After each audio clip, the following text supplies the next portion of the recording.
বসাতে চায়। এটাই আমার ফ্যাশন জিন্দেগি।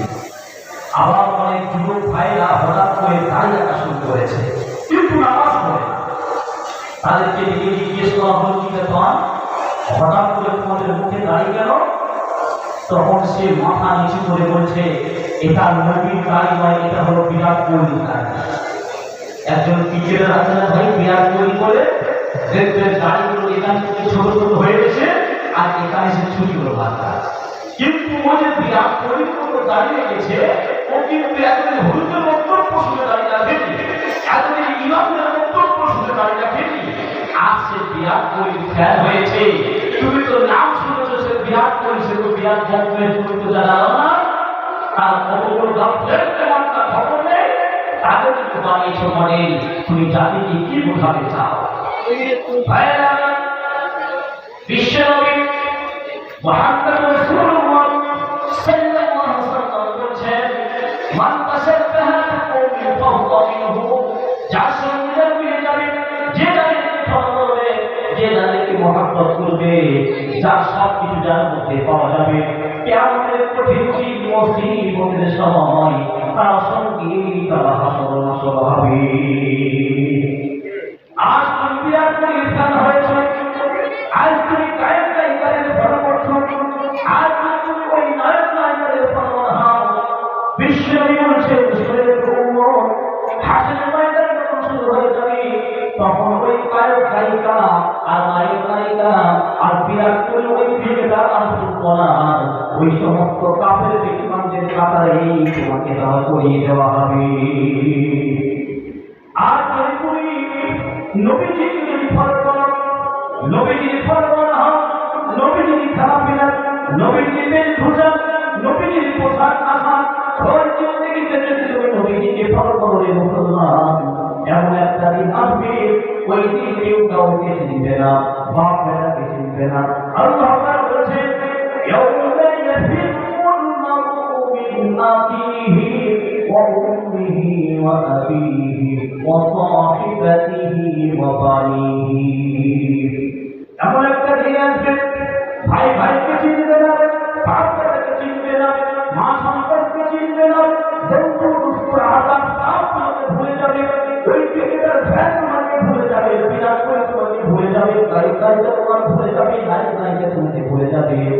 আর তুমি এই জিন্দেগিতে বিশ্বনবীকে যদি তুমি ফলো করে চলতে, ওই জিন্দেগিতে যদি তুমি বিশ্বনবীকে অনুসরণ করতে মুসলমান, হাসরের ময়দানে যখন শুরু হয়ে যাবে, ওই নবী জান্নাতের সামনে দাঁড়িয়ে এই যেমন ভাবে তুমি খালি হাত এই যেমন ভাবে ভাসিয়ে দিয়ে ওই ডাকতে থাকবে, ওই আমার তোমার উম্মতরা চলে এসো, আমি আর তোমাদের বিনা আমি জান্নাতে যাব নাই, আমি তোমাদেরকে নিয়ে জান্নাতে যেতে চাই। সুবহানাল্লাহ। নবী সেই পরিচয় দেবে, অথচ পৃথিবীর মা বাবারা যে সন্তানকে মানুষ করার জন্য এই কাজ করতে গিয়ে ঠিক মতো নামাজ পড়ার সুযোগ পাইনি, হাসরের ময়দান শুরু হয়ে যাবে, তখন ওই ছেলেমেয়েরা মা বাবাকে বলবে, কে তুমি, তোমাকে চিনি না। সামান্য একটুখানি নেকির জন্য ছুটে বেড়াতে হবে, একটুখানি নেকি করে রোজ হাসরের মাঠেতে বাবা ঘুরবে ছেলের পিছে, ছেলে বাবা আগে, একটুখানি নেকি করে বাবা ছেলের পিছে, বাবা ঘুরবে ছেলের পিছে, ছেলে বাবা আগে। আহারে ওই কঠিন দিনেতে আল্লাহ ছাড়া তোমার কেউ আপন থাকবে না, আর ঠিক মতো পড়িলে নামাজ জান্নাত তোমার ঠিকানা। পশু পাখি কীট পতঙ্গ কেউ ঘুমিয়ে রইল না, আর নামাজ তুমি উঠে পড়ো, ঘোষণা দেয় রব্বানা। পাঁচ নামাজ পড়াবে ইনশাআল্লাহ। বিশ্বনবী বলছেন, মিনুল মুরিহি ফিমা আফনাহু, হাসরের ময়দানে নির্ধারিত হয়ে যাবে, আল্লাহ পাক তোমাকে প্রশ্ন করবেন, হে তুমি বলো মিনুল মুরিহি ফিমা আফনাহু, তোমাকে যে আমি যৌবন এই জিন্দেগি তুমি কোথায় কাটিয়েছো তুমি বলো। ওই দিন কি আমরা বলতে পারবো না যে আল্লাহ আপনি তো জিন্দেগি দিয়েছেন ঠিক কথা, ওই জিন্দেগিতে আমরা সুখের ব্যবসা চালিয়েছি, এমন কথা কি বলা যাবে নাকি? এমন কথা কি বলা যাবে নাকি? আল্লাহ আপনি তো জিন্দেগি দিয়েছেন ঠিক কথা, কিন্তু ওই জিন্দেগিতে আমরা মা বাবাকে মানিয়েছি, এমন কথা কি বলা যাবে নাকি? এমন কথা কি বলা যাবে নাকি? আল্লাহ আপনি তো জিন্দেগি দিয়েছেন ঠিক কথা, কিন্তু ওই জিন্দেগিতে আমরা পাঁচ ওয়াক্ত নামাজ পড়তে সময় পাইনি, আমরা জুমার নামাজ ছাড়া আর মসজিদে হতে পারি, এমন কথা কি আমরা বলতে পারবো নাকি? এজন্য আমরা মৃত্যুকে স্মরণ করব। কখন মৃত্যু চলে আসে কেউ জানি না। কবরের আযাব সম্পর্কে সাহাবায়ে আমরা কোথায় করতেন? আল্লাহ নবীর একজন সাহাবীর নাম হলো হযরত উসমান গনি রাদিয়াল্লাহু তাআলা আনহু। উনি যখন কোনো কবরের পাশ দিয়ে যেতেন বা কোনো কবরের কথা যখন শুনতেন, তখন ঝরঝর করে কান্না শুরু করে দিতেন। সাহাবায়ে কেরাম প্রশ্ন করতে উসমান, আমরা তো আপনাকে ভালো করে দেখেছি, আপনি যখন হাসরের কথা শোনেন তখন কাঁদেন না, আপনি যখন জাহান্নামের কথা শোনেন তখন কাঁদেন না, কিন্তু আপনি যখন কোনো কবরের পাশ দিয়ে যান বা আপনি যখন কোনো কবরের কথা শোনেন তখন আপনি কেন ঝরঝর করে কান্না শুরু করেছেন? তখন আল্লাহর নবী সাহাবী হযরত উসমান গনি রাদিয়াল্লাহু তাআলা আনহু বলেছেন, সর্বসাথীরা আমি আল্লাহর নবীকে এই কথা বলতে শুনেছি, মানুষ যখন ইন্তেকাল করে যখন কবরে যাবে তার প্রশ্ন করা হবে দিকে, কবরের পরিচয় দাও, কবরের পরিচয় দাও, কবরের পরিচয় দাও। এই তিনটে প্রশ্নের উত্তর যদি কেউ উত্তীর্ণ হয়ে যায়, যদি কেউ পাস করে যায়, তাহলে ওই খবর হয়ে যাবে তার জন্য জান্নাতের বাগান। আর এই তিনটে প্রশ্নের উত্তরে যদি কেউ ফেল করে যায় মুসলমান, ওই কবর হয়ে যাবে তার জন্য জাহান্নামের টুকরা। আমি হযরত উসমান, আমি যখন কবরে যাব, এই তিনটে প্রশ্ন যদি আমি ফেল হয়ে যাই, তাহলে আমি কিসের সাহাবী, আমি কিসের আল্লাহর বান্দা? ভাইরা বন্ধুরা আমার, গুরুত্বপূর্ণ একটি হাদিস আপনাদেরকে শোনাবো। এই হাদিসটি ওই সমস্ত যুবক ভাইদের জন্য শোনাবো যারা পেশাব করে পানি নেয় না, যারা পবিত্র থাকতে পারে না, যারা বেশিরভাগ সময় অপবিত্র হয়ে থাকে, তাদের জন্য খুব সুন্দর গুরুত্বপূর্ণ একটি হাদিস শুনিয়ে যাব। বিশ্বনবী একদিন রাস্তা দিয়ে যাচ্ছিলেন, একটি কবরের পাশ দিয়ে যাচ্ছেন। যেতে যেতে বিশ্বনবী বুঝতে পেরেছেন ওই কবরের মধ্যে আঘাত শুরু হয়েছে। আঘাত বিশ্বনবী যখন বুঝতে পারলেন ওই কবরের মধ্যে আঘাত শুরু হয়ে গিয়েছে, বিশ্বনবী কি বললেন? ওই কবরের কাছে গিয়েছেন, যাওয়ার পর ওই কবরের মাটি এইরকম ভাবে বলে বলছেন, ওই কবরের মাটি থেমে যা, থেমে যা, থেমে যা, আমার গুনাহগার উম্মতকে আর কষ্ট দিবি না কবরের মাটি। বিশ্বনবী কি করলেন? একটি খেজুরের গাছের ডাল থাকলেন, দুই টুকরো করে ওই কবরের উপরে রেখে দিলেন। সাহাবায়ে কেরাম প্রশ্ন করছেন, ইয়া রাসূলুল্লাহ, এই পৃথিবীর জমিনে এত গাছ থাকবে, আপনি কেন ওই খেজুরের গাছের ডাল থাকবেন? বিশ্বনবী বলছেন, শোনো সাথীরা, আমি নবী বলে গেলাম, পৃথিবীর জমিনে যতই গাছ আছে সব থেকে দেরিতে শোনাই এই খেজুরের গাছ, সব থেকে বেশি কাঁটা থাকে এই খেজুরের গাছ। এই খেজুরের গাছ যতক্ষণ পর্যন্ত কাঁটা থাকবে, এই খেজুরের গাছ যতক্ষণ পর্যন্ত জীবিত থাকবে, জিকির করবে আল্লাহ। আর আল্লাহর জিকিরের বরকতে আল্লাহ পাক রব্বুল আলামিন ওই কবরের পাশে কবরের আযাবকে লাগু করে দেবে। সুবহানাল্লাহ। আল্লাহ পাক বলেছেন, ইউসাব্বিহু লিল্লাহি মা ফিস সামাওয়াতি ওয়া মা ফিল আরদি ওয়া হুয়াল আজিজুল হাকীম। পৃথিবীর জমিনে, আসমানের নিচে, জমিনের উপরে যা কিছু মখলুক পতঙ্গ আছে, সমস্ত মখলুক গাছগাছালিরা পর্যন্ত আল্লাহ পাকের তাসবিহ করতে থাকে। ওয়ালাকিন লা তাফকাহুনা তাসবিহাহুম। হে বিশ্ববাসী শোনো, তোমরা কিন্তু ওই কীট পতঙ্গ গাছগাছালির তাসবিহ তোমরা বুঝতে পারবে না। এজন্য ভাইরা যে কথা বলছিলাম, মৃত্যুকে স্মরণ করো,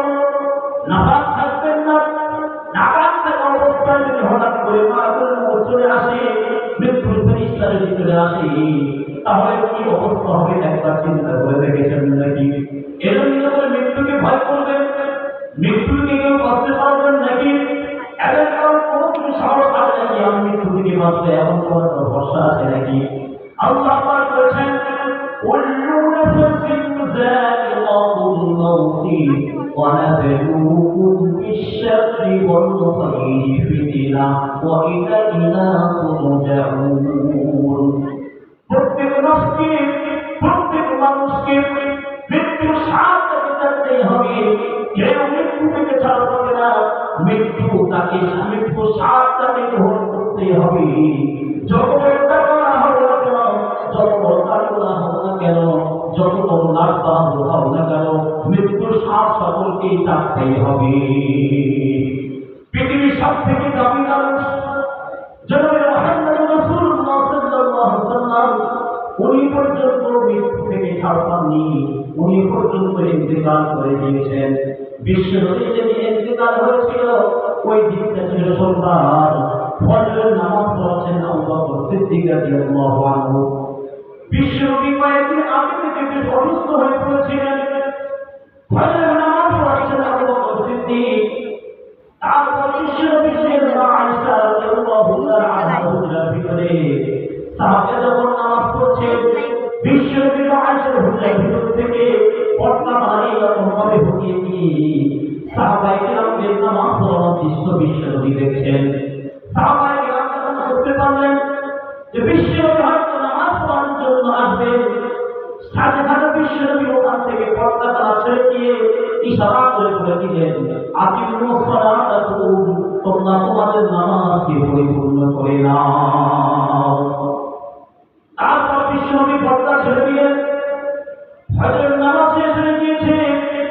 আবু বকর সিদ্দিক বিশ্বনবীর কাছে গিয়েছেন, গিয়ে বলছেন, ইয়া রাসূলুল্লাহ, আপনি এখন কেমন আছেন বলেন?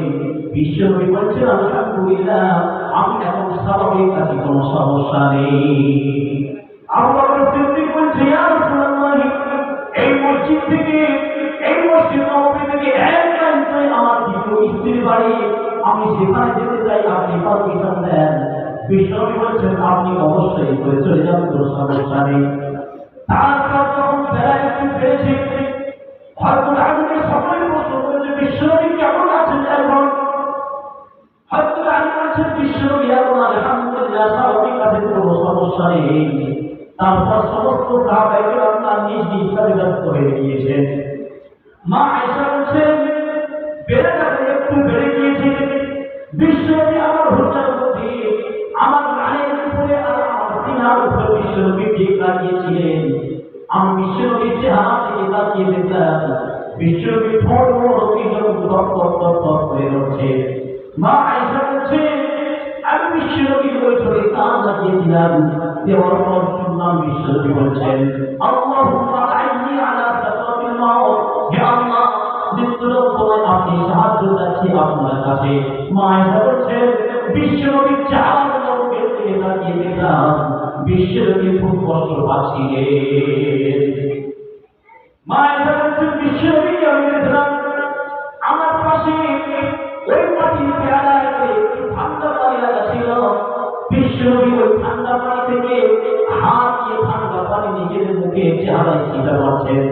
কিছুক্ষণ পর দেখলাম যে আমার ভাই আব্দুর রহমান, মা আয়েশা বলছে, আমার ভাই আব্দুর রহমান মিসওয়াক করতে করতে আমার হুজরা করতে এসেছে। হুজরা করতে যখন মিসওয়াক করছে, বিশ্বনবীর দিকে তাকিয়ে দেখলাম, বিশ্বনবী আমার ভাই আব্দুর রহমানের মিসওয়াক করার দৃশ্য দেখছিলেন গভীরভাবে। আমি আয়েশা বুঝতে পারলাম বিশ্বনবী অন্তিম সময় হয়তো মিসওয়াক করতে যাচ্ছেন কিনা। আমি আয়েশা বিশ্বনবীকে জিজ্ঞেস করলাম, ইয়া রাসূলুল্লাহ, আপনি কি মিসওয়াক করবেন নাকি? তখন বিশ্বনবী বলছেন, নাম, হ্যাঁ, আমি তো মিসওয়াক করতে যাচ্ছি।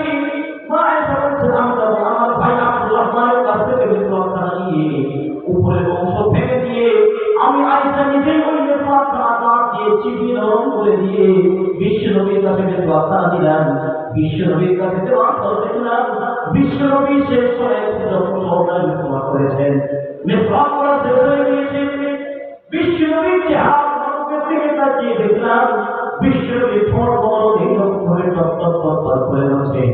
আমি বিশ্বনবীর বৈঠকে কান লাগিয়েছিলাম, দেওয়ার পর শুনছি বিশ্বনবী বলছেন আল্লাহুম্মা বিরফিকিল আ'লা, হে আল্লাহ উত্তম মহলের বন্ধুর কাছে আমি যেতে চাচ্ছি। মা আয়েশা বলছেন বিশ্বনবী যখন এই কথা বলছেন হঠাৎ করে একটি হাদিসের কথা মনে পড়ে গেল। বিশ্বনবী যখন সুস্থ ছিলেন আমি আয়েশা আমার কাছে বিশ্বনবী একটি হাদিস শুনিয়েছিলেন। বিশ্বনবী বলছিলেন শোনো আয়েশা, আল্লাহ পাক যখন নবীর ইন্তেকাল করতে চান, ওফাত দিতে চান, তখন আল্লাহ পাক ওই নবীর উপরে ইখতিয়ার দিয়ে দেন। ওই নবী যদি পৃথিবীকে খাজানাতে ছিল প্রাধান্য দেন, তাহলে আল্লাহ পাক ওই নবীকে হায়াত বাড়িয়ে দেন। আর যদি ওই নবী আল্লাহর কাছে যাওয়ার জন্য প্রাধান্য দেন, তখন আল্লাহ পাক ওই নবীর ওফাত দিয়ে দেন, ইন্তেকাল দিয়ে দেন। মা আয়েশা বলছে বিশ্বনবী নিজের বলতে শুনেছি আল্লাহুম্মা বিরফিকিল আ'লা, আমি মহলের বন্ধুর কাছে যাচ্ছি। তখন আয়েশা বলছে আমি বুঝতে পারলাম বিশ্বনবী আর আমাদের কাছে থাকতে চাচ্ছেন না, বিশ্বনবী মুক্ত মহলে আল্লাহর কাছে যেতে চাচ্ছে। মা আয়েশা বলছে কিছুক্ষণ পর দেখলাম বিশ্বনবী চুল দাঁড়িয়ে গিয়েছে, তারপর দেখলাম বিশ্বনবীর হাত মোবারক পড়ে গিয়েছে, কিছুক্ষণ পর দেখলাম বিশ্বনবী ইন্তেকাল হয়ে গিয়েছে। সকলে বলুন ইন্না লিল্লাহি ওয়া ইন্না ইলাইহি রাজিউন। বিশ্বনবী ইন্তেকাল